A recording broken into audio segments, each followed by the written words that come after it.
पूछतारी सीता जी हो मैया, पूछतारी सीता जी हो मैया, पोषला गया ना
थोड़ा सा ले ली हलास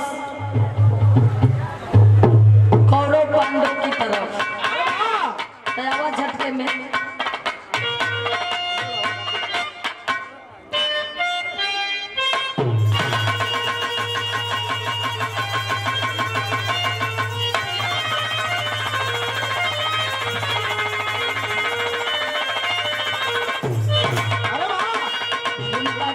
कभी जी को लिखत मन ये गाने लाल कुरुक्षेत्र की पूरी धरती हुई, भीष्म दादा लड़े पारथी बलिकारी, पांचों पांडव लड़े 100 भाई कौरव, द्रोणाचार्य के 12 गुरु की तिहारी, जो पांडव विजयी 100 कौरव मारे गए, अरे हस्तिनापुरी को नरिरंगी चले, अरे ले पताका समर भूमि सी, कि नंदन के साथ बजरंगी चले।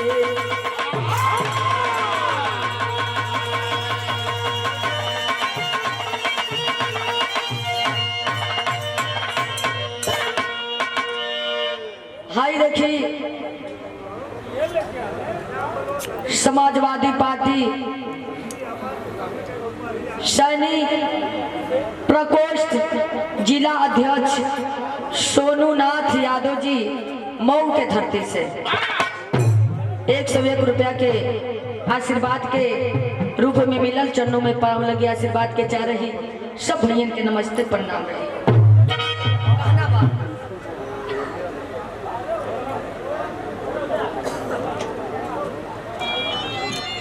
सोनू यादव ग्राम हाजीपुर से प्रधान पद के प्रत्याशी उनके सौजन्य से टेंट हाउस हाजीपुर के धरती से निमने निमने लिख के देखो जब बड़े बड़े तबे हम ही बोल पाई नहीं तो नहीं बोल पाई तने घरी कम लौका था। हाँ ये घरी कम लौकता चलत चलत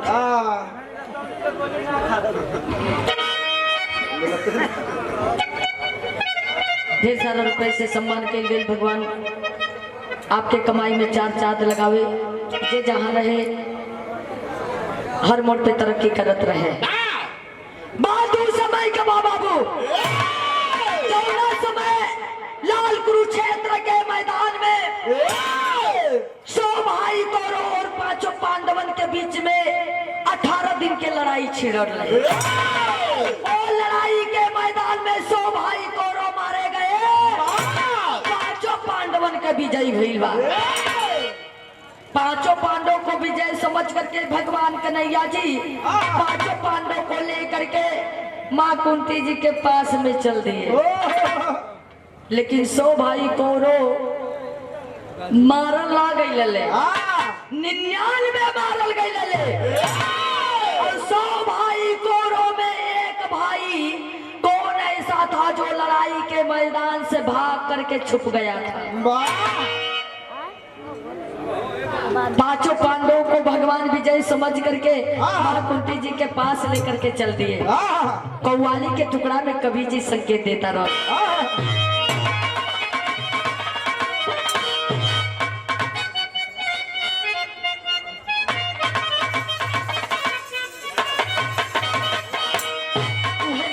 टुकड़ा बा उठो मुसलमान नमाज पढ़िलो, उठो मुसलमान नमाज पढ़िलो,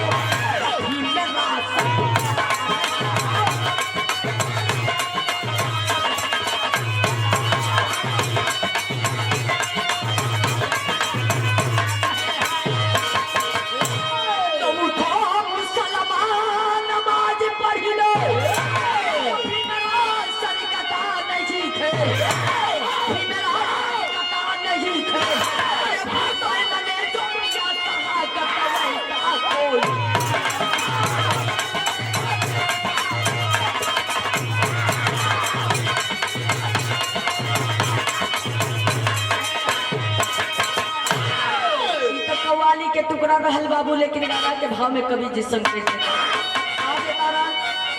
अरे पारी करे पकावती जबू जबू, अरे पारी करे पकावती जबू जबू से रोका सर।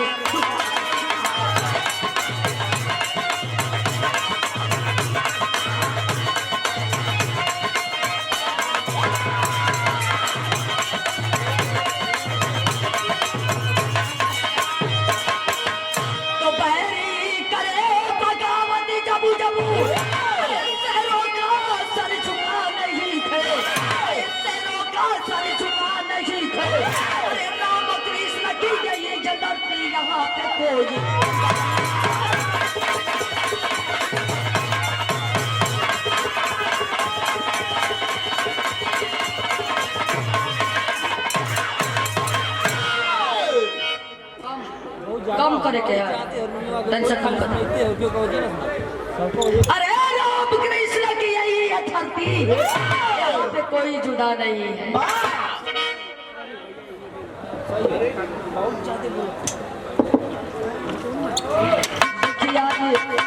टेंट वाला भैया लोग कंपटीशन में चलता रन जा,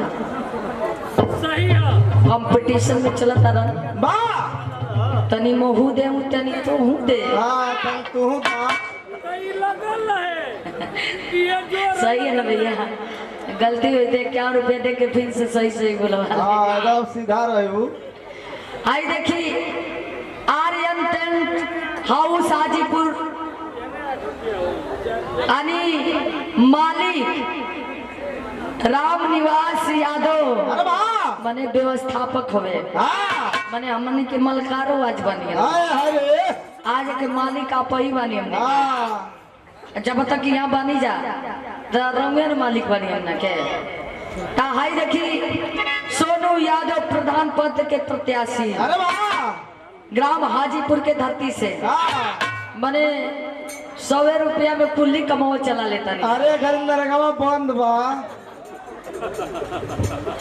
101 रुपया का पुरस्कार हमने खाते नहीं आशीर्वाद तनी सारी तनी जनता के हंसावे बदे हमने के कुछ बोले के पड़ेगा, नाराज मत हुई है। भगवान कन्हैया जी पांचों पांडवों को लेकर के मां कुंती जी के सामने खड़े हो गए। खड़ा होकर के एक बात कहते हैं शेर के लाइन में, कैसे?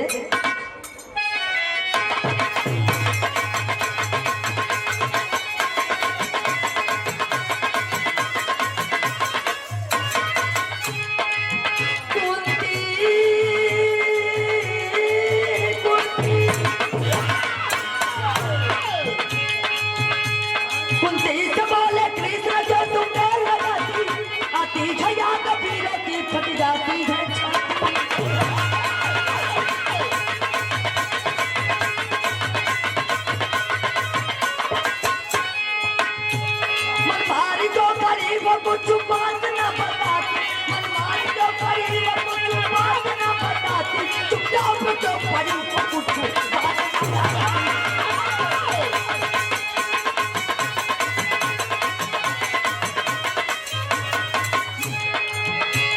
देखिए कुंती सामने हनुमान खड़े हैं, फूलों से लटपट सामने भगवान खड़े हैं।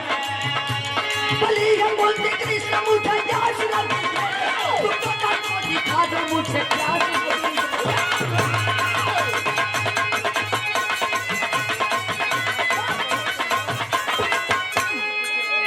ए भैया उस समय भगवान कन्हैया जी माई कुंती जी से ललकार कर कहने लगे, माँ जल्दी से पांचों पुत्रों को विजय तिलक लगाइए।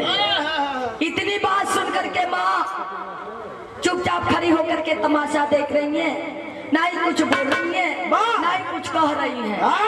उनके चुपचुपाहट को देख करके भगवान कन्हैया जी ललकार कर कहने लगे, अरे माँ इस तरह चुपचाप खड़ी होकर के तमाशा क्या देख रही है, ना ही कुछ बोल रही है, ना ही कुछ कह रही है। अरे माँ जब लड़ाई की बात याद आती है रे माँ, तो कलेजा फट जाता है। जल्दी से अपने पांचों पुत्रों को विजय तिलक लगाइए।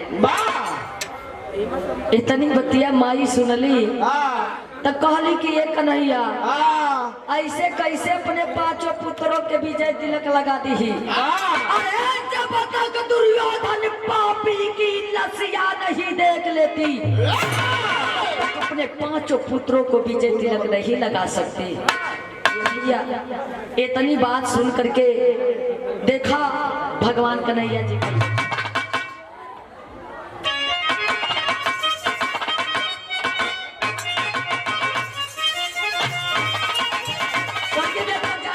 सुघरा के जवानी के रंग में रोसे रोसे रोसे रोसे पियावत गावत जाए।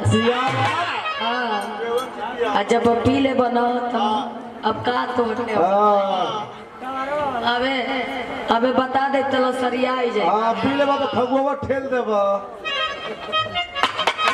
मोरे पीछुआ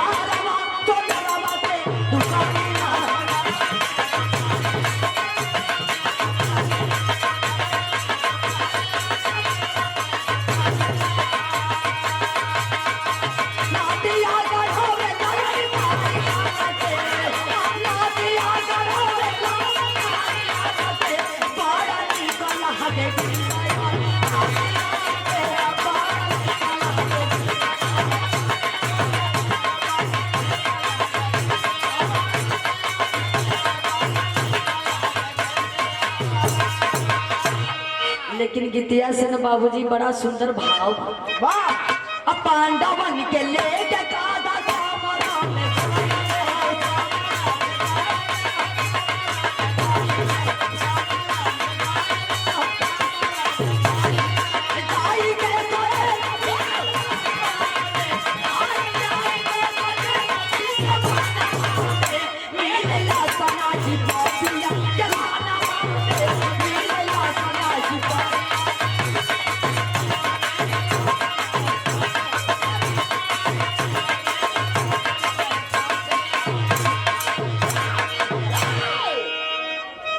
माई कुंती जी एक बतिया सुन करके पांचों पांडवों को लेकर के भगवान कन्हैया जी उस लड़ाई के मैदान में चल दिए जहाँ 100 भाई कौरव के लसिया गिरल रहा। एक तरफ से सारे लोग पलट करके लाश को देखने लगे, पूरे लाश को पलट करके देख डाले, लेकिन दुर्योधन का लाश नहीं मिला। जब दुर्योधन का लाश नहीं मिला बाबू तो भगवान कन्हैया जी सोच में पड़ गए। सोच में पड़लन तो का कहले अब लेला पैसा। जब खोजे लगले जब दुर्योधन के लसिया नहीं मिलल भाई बाबू तब भगवान मनवा में सोचता रहे का सोचा बा मानवा में सोच कृष्ण तोरेला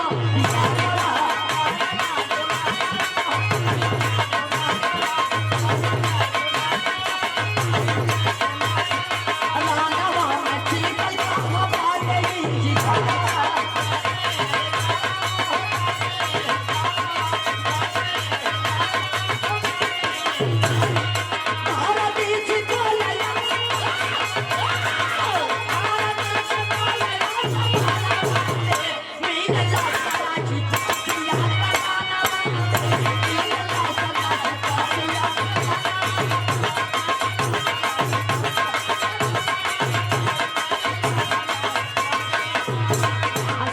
चारे ई सब भैया के नमस्ते प्रणाम दे। भगवान सोचत हुए आ तब तक अर्जुन जी धिकारते हुए भगवान को एक बात कह दिए। का कहले? का हो? छोड़ी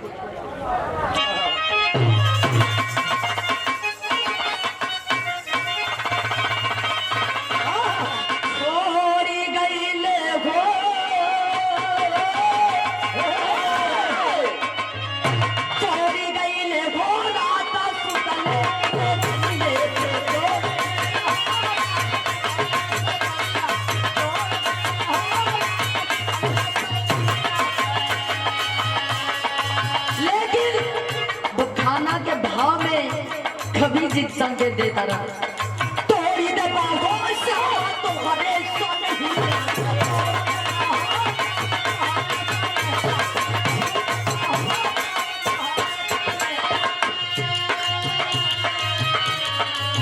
अगर जो मिली ना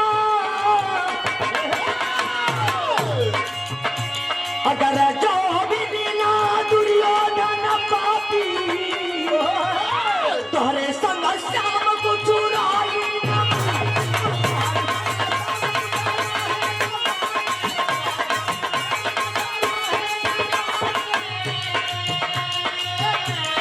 अरे करी दलीप करी अरे करी दलीप करी के मदारी के बाबो श्याम तोहरे संग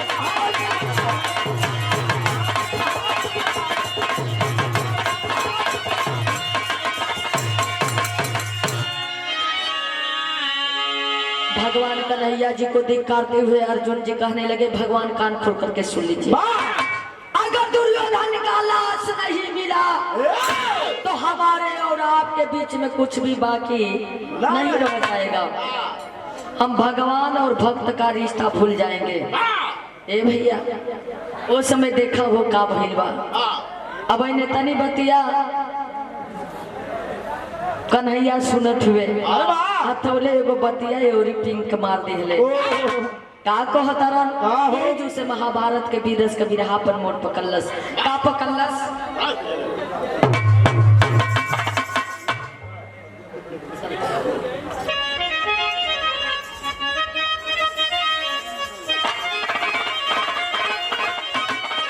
सरंगिया वाले के अरे डेरा सरंगिया वाले का डेरा बताई ना हो छोटा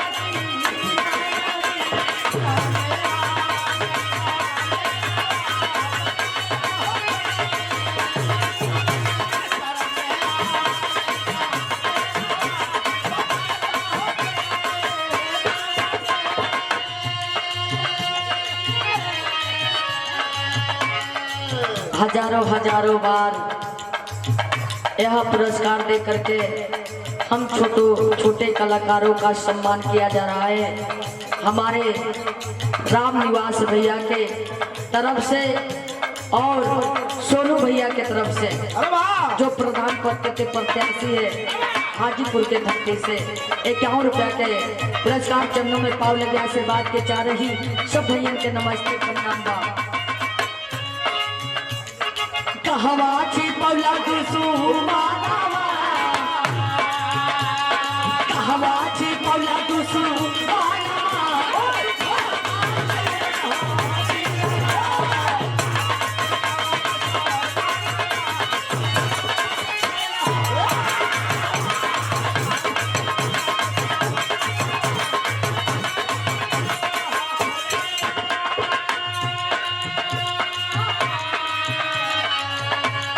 लेके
देखिए हमारे दिनेश भैया अरे वाह पहलवान भैया की तरफ से हाँ। ये तीसरा पुरस्कार हो।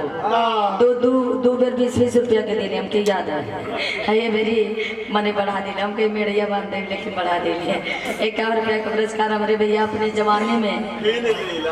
जमाने में पहलवान रहले केहू के पूछे नहीं है लेकिन समय बड़ी बलवान बोले बतिया लग गए ना भैया जाए दे फिर बदवा में ले ले चलत रही बाबू रात भर चली जबले रबत तबले चली तो हम सवेरे में न जाइए जबले आप रहो तबले हम रहो जबले आई जनता रही तबले रहो जब भी लोग चल जाइए तो अकेले रह के का करो सिटी में जोर तो लगी ना। हाँ सही बात है आशीर्वाद बहुत है। देखा जब सुनवैया निम्न रहेला तो गवैयो का मन लागेला। आई हमने के दुकानदारी है रात भर दुकानदारी चलत रही हमने के अपन काम करत रहल जाए। हमारे पहलवान भैया दिनेश भैया की तरफ से 101 रुपया के आशीर्वाद के रूप में आज बच्चों में पाव लगे आशीर्वाद के चारे ही सब भैया के नमस्ते प्रणाम रही। भगवान कन्हैया जी तो दिखाते हुए अर्जुन जी कहने लगे भगवान कान खोल करके सुन लीजिए जब तक मेरी माँ की शर्त पूरा नहीं होगी तब तक समझ लीजिए कि हमारे और आपके बीच में कुछ भी बाकी नहीं रह जाएगा। साचो साचो में बता दीजिए कि आखिर दुर्योधन को छिपा कर रखे कहाँ है। भगवान कन्हैया जी सुलभ कलन का सीधा सीधा आरोप हमारे बाबा हमके जवन के खुदे नहीं मालूम बा कि आखिर इस लड़ाई के मैदान में से भाग करके दुर्योधन गए तो कहाँ गए।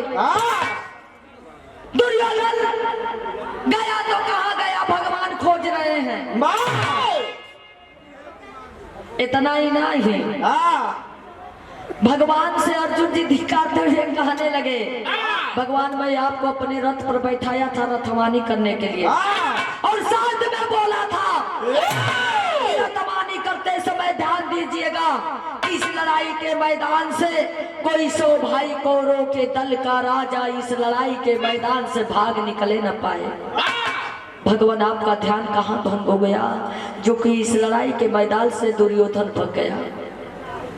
इतनी बतिया जब भगवान सुनल बड़ा तकलीफ हो गई। जब तकलीफ भइले बाबू तब भगवान कन्हैया जी अर्जुन जी को ललकारते हुए कहने लगे अर्जुन जी कान खोल करके सुन लीजिए अब तक जो बात बोले हमको बिल्कुल अच्छा लगा लेकिन इससे आगे बोलेंगे तो हमको अच्छा नहीं लगेगा। काहे लिए कि आप सरासर आरोप लगा रहे हैं अपनी बात आपको याद है लेकिन हमारी बात याद नहीं है। उस समय की बात याद करिए जिस समय आपके बीच में 100 भाई कौरवों के बीच में 18 दिन की लड़ाई छिड़ी हुई थी। उस समय आप भी हमारे पास गए थे और 100 भाई कौरव भी हमारे पास गए थे। इतना ही फर्क था कि आप हमारे गोटारी थे और दुर्योधन हमारे मोटारी खड़ा था। दुर्योधन ने कहा भगवान अपनी अस्त्र शस्त्र पूरी सेना हमको दे दीजिए ताकि 5 पांडवों को मार करके विजय प्राप्त कर ले। उस समय मैं क्या बोला उसी समय आप भी बोले कि भगवान मुझे अस्त्र शस्त्र सेना की जरूरत नहीं है मुझे बस आपकी शरीर की जरूरत है। आप हमारे रथ पर बैठ करके रथवानी कीजिएगा और साथ में देखिए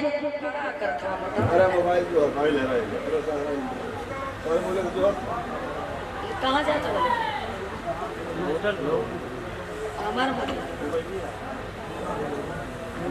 महाराज उस समय भगवान गुस्सा में आकर के एक तरफ से लाश को पलट कर देखने लगे। पलटत देखत जब कुछ दूर गए तो दुर्योधन के पैर का निशान मिला। जब पैर का निशान मिला तो भगवान अर्जुन जी को बुलाकर कहने लगे कि इस लड़ाई के मैदान से दुर्योधन भाग निकला है। भगवान का बतिया सुन करके अर्जुन जी ठठा कर हंसने लगे कहने लगे भगवान कभी कभी आप भी लीला कर देते हैं। अरे यहाँ लाखों आदमियों के पैर का निशान है आप गर्व से कैसे कह सकते हैं कि दुर्योधन के पैर का निशान है। भगवान बोल पड़े कि वो चक्रवर्ती राजा है, उसके पैर में चक्र का निशान है। इसलिए मैं गर्व से कह सकता हूँ कि वह चक्रवर्ती राजा है दुर्योधन। पांचों पांडवों को लेकर के भगवान कन्हैया जी दुर्योधन के पैर के निशान को देखते देखते मानसरोवर के अंदर से बाहर आने का पांव का निशान था, लेकिन अंदर जाने का पांव का निशान नहीं था, भालू ही चाल चला था। भगवान जब देखे तो सोच गए कि दाल में कुछ काला है, दाल में कुछ काला है। अंतर ध्यान हुए देखने को मिला कि उस मानसरोवर के अंदर जा करके माँ लक्ष्मी जी के पास में वह छिपा था, बैठा था। सभे बैठले, अम्मा बैठले, अम्मा बैठले ना, जल थल मंत्र जानत रहे। यही से जाकर के माई लक्ष्मी जी के पास में वह दुर्योधन बैठा था। भगवान को गुस्सा आ गया और अर्जुन जी को धिक्कारते हुए एक बात ललकार कर कहने लगे बिरहा के शैली में। कबीर जी लिखता रहा कैसे,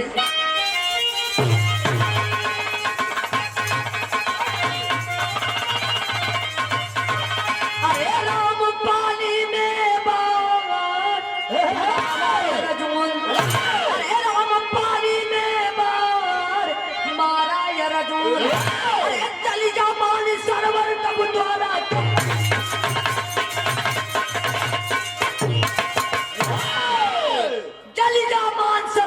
द्वारा के जानी पानी में मार मारा भगवान कन्हैया जी अर्जुन जी को धिक्कारते हुए कहने लगे, अर्जुन जी कान खोल करके सुन लीजिए, इस मानसरोवर के पानी में ऐसा बाण मारिए पूरा पानी जल कर राख हो जाए। इतनी बतिया जब धर्मराज जी सुन आए हैं बहुत बड़ा अनर्थ हो जाए। भगवान इस पानी के साथ साथ माँ लक्ष्मी भी जलकर राख हो जाएंगी, जीव जंतु भी परेशान हो जाएंगे, बहुत बड़ा अनर्थ हो जाएगा। भगवान अब तक के बाबू इतनी बतिया जब भीम सुनलन तो क्रोध नहीं आ रहा है।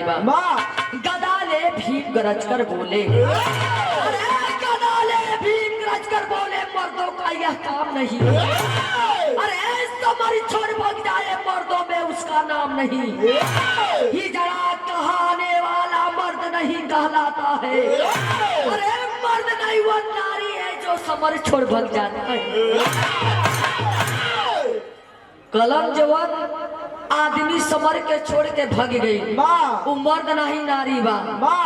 इतनी बतिया जब दुर्योधन सुलस खड़ा हो गई, जब खड़ा हो गए कन कन आई के उठल, माई लक्ष्मी जी कली है बचवा है सुना आज करतिया रुक जा मत तो के ऐसा वरदान दी ही तोरा के कोई माई का लाल नहीं मार पाई।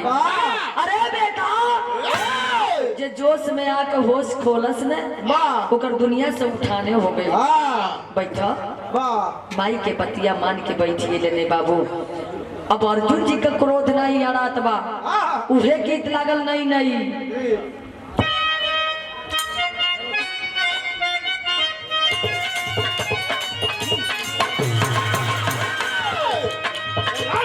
नहीं नहीं प्रीता लगा लगा शिरा नवा, नहीं नहीं प्रीता लगा लगा शिरा नवा, हम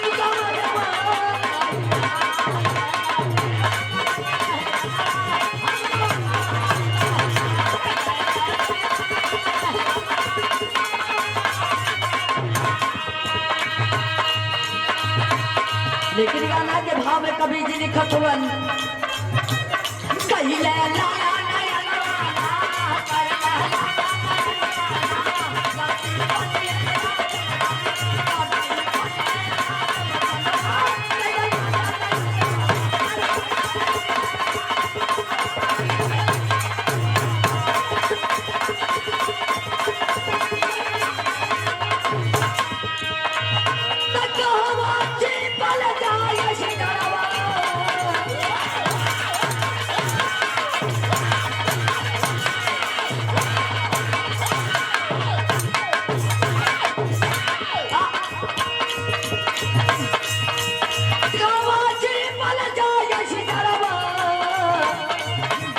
हवा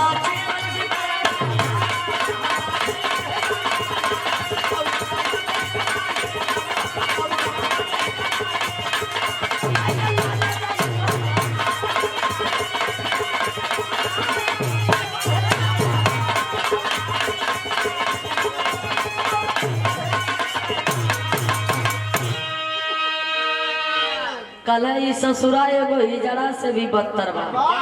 अगर एगो हिजड़ा के कोनो बात के मार दिहल जा उ मैं देखावे खातिर ना झगड़ा करे खातिर तैयार हो जाए। ई तो वो उससे बदतर बा। जाके बैठल बा कल गल की पानीदार बरन की पानीदार मरद रही अपना पानी पर मर जाई बाबू, लेकिन पानी कबो जाए ना दे। तुरंत कनकना के खड़ा भई मानसरोवर से बाहर आकर के भगवान कन्हैया जी को धिक्काने लगा। और जब धिक्काने लगा तो पहपट के लाइन में संकेत था।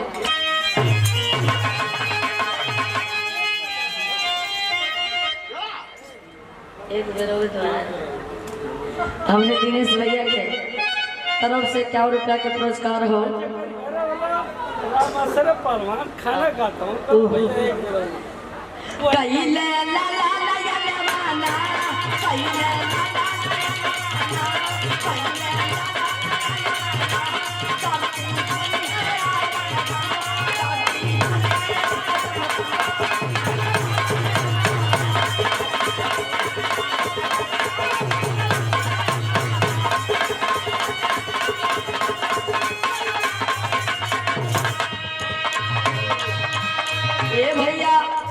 तुरंत मानसरोवर से खड़ा हो गई।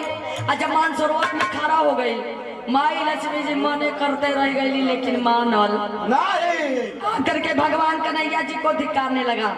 पहपट के लाइन में कहना बाबा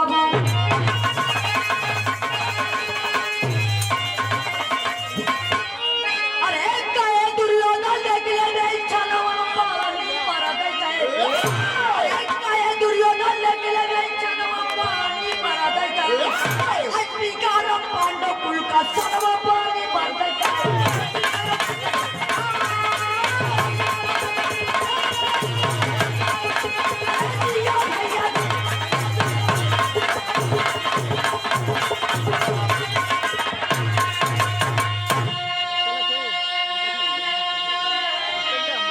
लेकिन थे पतिया जाओ अभी तो से मुरारी हो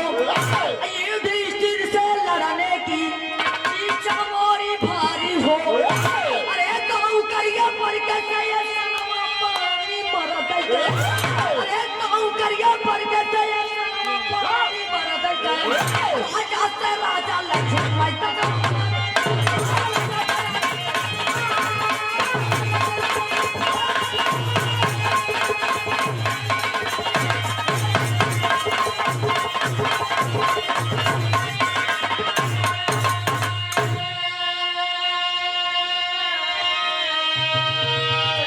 हमरे राम निवास भैया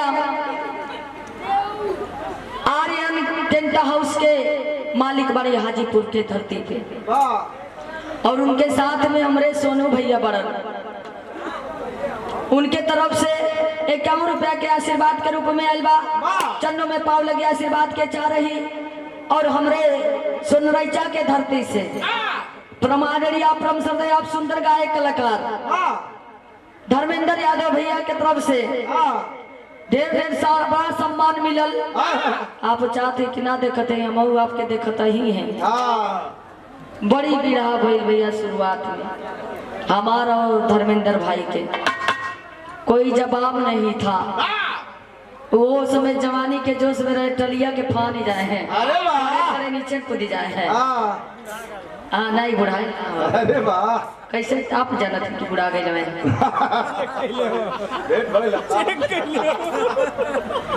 कहता रन की बुढ़ा गए मन ही कैसे जानता ना भोफले हुई है। हाँ वैसे जानकारी लेवे के चाहिए केहू का केहू जानकारी ले समाज में बताई कैसे के कैसे कौन हालत में बा।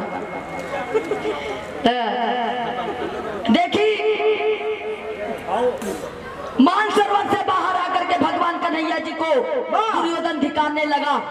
भगवान कान खोल करके सुन लीजिए, आज राजा से राजा की लड़ाई इसी लड़ाई के मैदान में होगा। 100 भाई कौरवों के दल का राजा मैं दुर्योधन और 5 पांडवों के दल का राजा धर्मराज जी रहे। इतनी बतिया जब सुनलन हे बाबू भगवान कन्हैया जी सोच में पड़ गई कहलन अरे बाप रे बाप, तो बड़ा असली चक्रव्यूह में फंसौला से दुर्योधन। धर्मराज जी कभी तो लड़ाई झगड़ा करबे नहीं कैलन, आज तरह शस्त्र उठैबे ना कैले। दुर्योधन के समझत देर ना लागे, जैसे जैसे भगवान बतावले वैसे वैसे लोग करत आलो। रामदेव चाचा की लहजा में चलिए।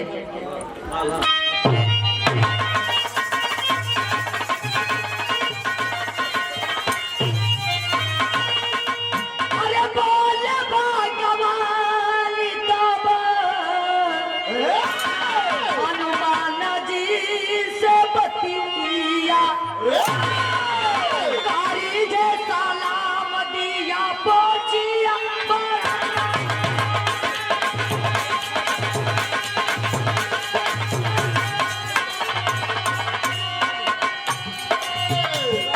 कारी जे सलाम दिया पहुंचिया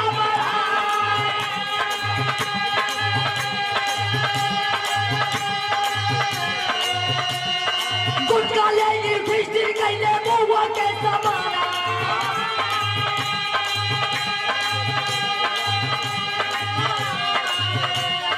किए थे सलाम धर्म राजा करता,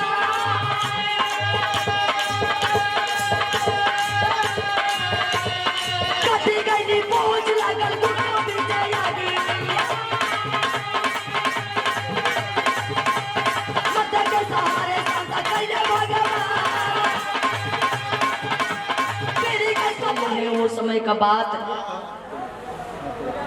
राज दरबार में का बात दिमाग से उतर गए है भीम के। दूगो प्रमाण बतावल जाला कि चौना समय दुर्योधन के अगवा भीम जी का जोड़वा कमजोर पड़े लगल, तब पहला प्रमाण ही मिलेला कि एगो दूब का तिनका उठा के भगवान अपने जंघिया पर ठोक के इशारा कैले।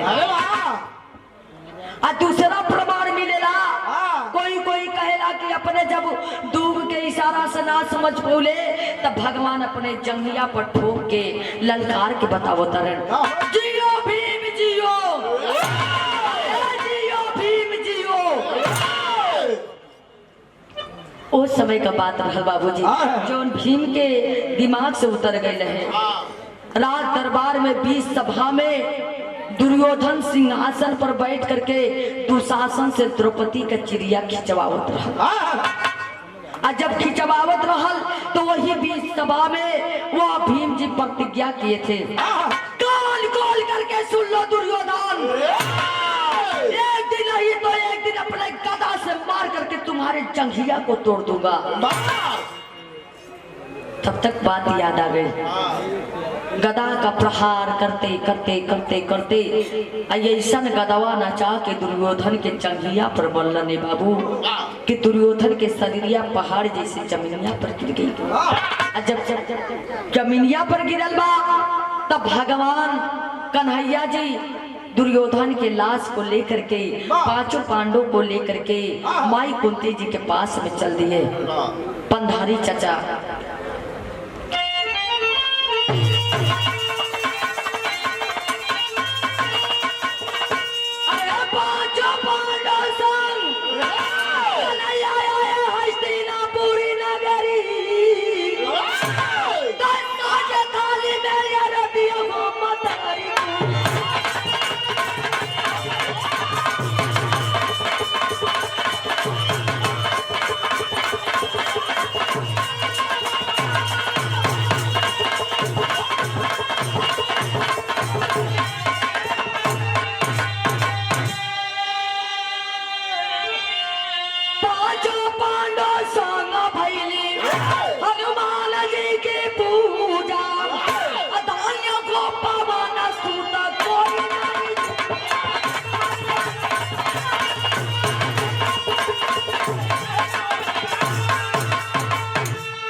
का लाश लेकर के भगवान कन्हैया जी पांचों पांडवों के साथ में माँ कुंती जी के सामने खड़ा हो गए। माई कुंती जी जब दुर्योधन के लसिया के देखली हो तो पांचों पांडवों के विजय तिलक लगल बा, भगवान के पूजा भइल बा।